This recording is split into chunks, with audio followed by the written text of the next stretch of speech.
felt like it sort of started slowly, and then at the end it really ramped up. It really ramped. Well, we didn't have any storms in August, and that's rare for us to happen.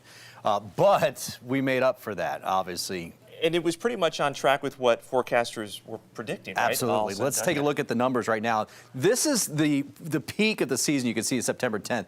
This is what on average we see, and you can see how we've got the end of the season is November 30th. Basically, the winds down in the tropics just get too high. It's harder to make storms. We can get some outside of the season, but not very often, especially on the backside. And our water here is actually too cool now to sustain it. It needs to be 80 degrees or more. We're closer to about 69 or 70. But look at the season, guys. These are all of the storms. We had 14 named storms, plus you see some TDs out there as well, too.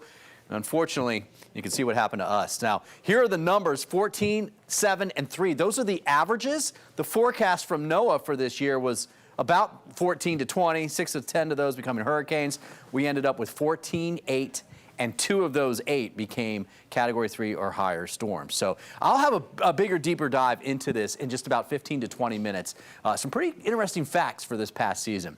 I want to get you outside right now because we actually have some rain coming through. This is looking off towards the south, and you can see the rain now. That's out towards the Skyway. That's getting over towards Bradenton. Obviously, Davis Island's here. Our visit TampaBay.com camera. 71 degrees, dew point 66. That dew point number will be dropping at least a little bit. It's not a strong cold front coming through, but it is a front, and you can see the back of it right now with those showers falling apart. So all of this will weaken and thin out. I do think northern Manatee County, northern Hardee County will get some. That means Bradenton, yeah, a couple showers, AMI as well, too. Most of the rain is over now for Citrus County. Eastern Hernando, a couple showers left. It's southwest Polk County, Newport Richey, Trinity. You've got a little bit of a downpour coming through, and that won't last 15, 20 minutes, and then you'll be out of it. And I do think that gets into northern Pinellas and northwest Hillsborough County.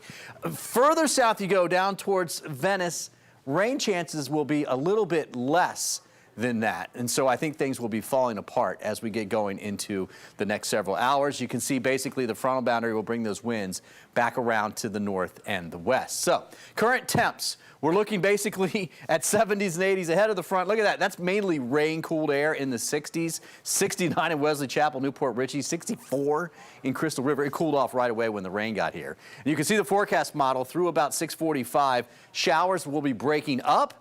We will keep quite a few clouds around. In fact, we'll keep those overnight tonight as well. I want to show you at about 2 in the morning or so. We can still get a sprinkle out of this, especially south of I-4, but most of us are going to sleep through it. You won't know. Tomorrow morning starts with some clouds and some peaks of sun. I think we keep quite a few clouds around throughout the day, but there are those northeast winds.